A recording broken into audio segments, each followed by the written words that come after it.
It was 10 years since the end of the world started. The protagonist, Zuo Tianchen, was the last remaining living human left in the city, and that unfortunate day, he was exhausted out of all the ammo for his weapons. Sitting beside his empty weaponry, he lit a cigarette and looked at an old picture of himself, who stood beside a woman with pink hair. He bid farewell to the woman as he realized that it was finally time for his death. A loud roar echoed in his surroundings. An infected climbed up the rock. Holding his gun like a bat, he swung it, smashing the infected's head into a gory mess. That was one down among the whole swarm of infected who surrounded him, and Zuo Tianchen was not ready to go down without a fight. Everything blanked out, but his consciousness still had life. Familiar voices called out his name. He slowly opened his eyes to look at who called out his name. The first thing he saw was his classroom and his angry teacher. Dumbstruck, he stood up with eyes wide open. He couldn't believe it that he had gone back to the past, to the time when he was in high school.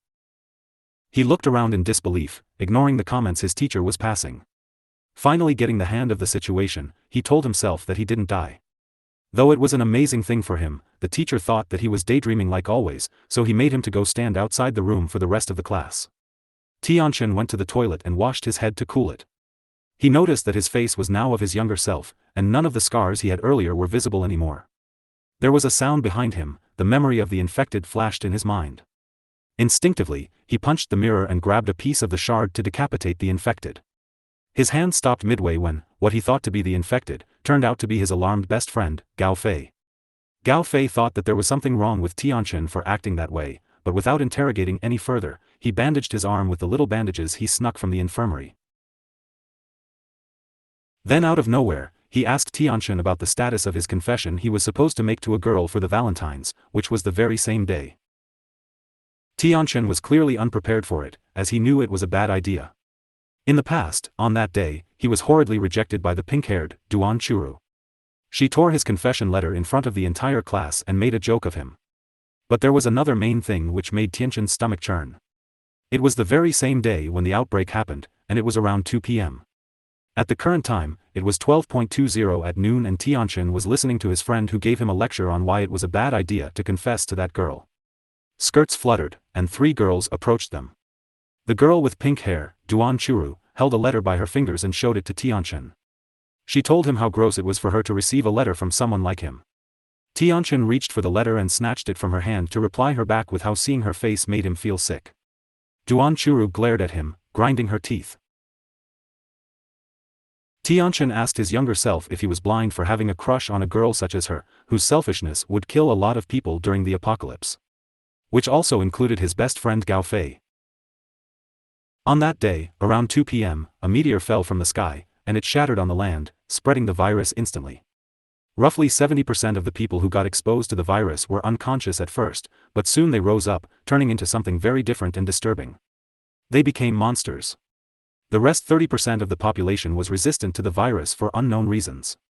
Surviving humans put up a good fight with them, while a few even developed all sorts of supernatural powers. As people evolved to adapt, even the infected evolved along with them, turning the planet into a living hell.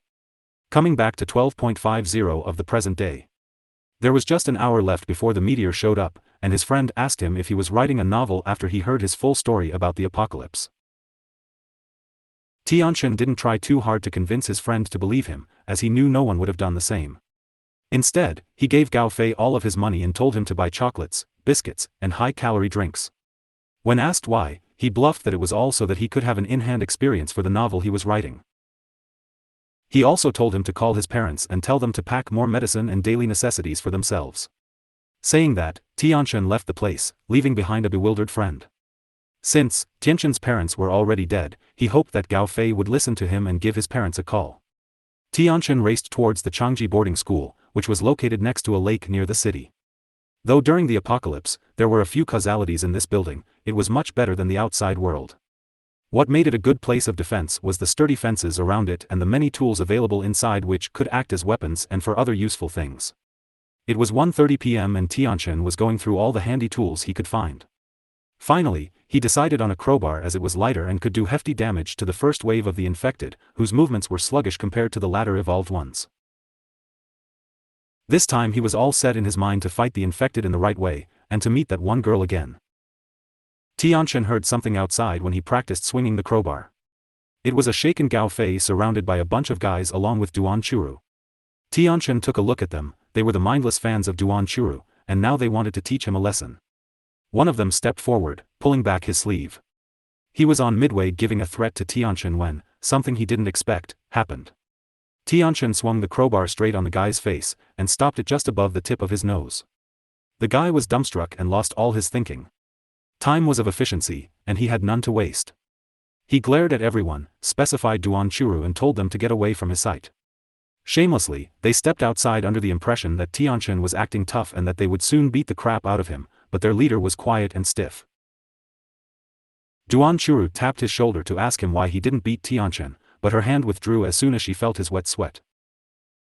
The guy was terrified and sweating. He was frightened by Tianchen's expression, as his instinct told him that he would have killed him for sure. Duan Churu thought he chickened out and was making excuses. There was something unusual in the sky and everyone's attention was directed toward it. They thought that they were shooting stars. People all over the world saw a similar phenomenon in the sky at the same time. They took pictures of them to upload online. They thought that it was God's gift on Valentine's Day. But only one person knew the dreadful truth. He was watching the sky from inside the building. Gao Fei was losing interest in that place and wanted to go to an internet cafe along with him instead. They were caught off guard by a wild earthquake which shook everything beyond dreams. The meteors landed and that marked the start of the apocalypse. An outbreak which was about to wipe the entire humanity. And its first step was making everyone unconscious for the next 20 hours so that it could spread and infect the entire atmosphere.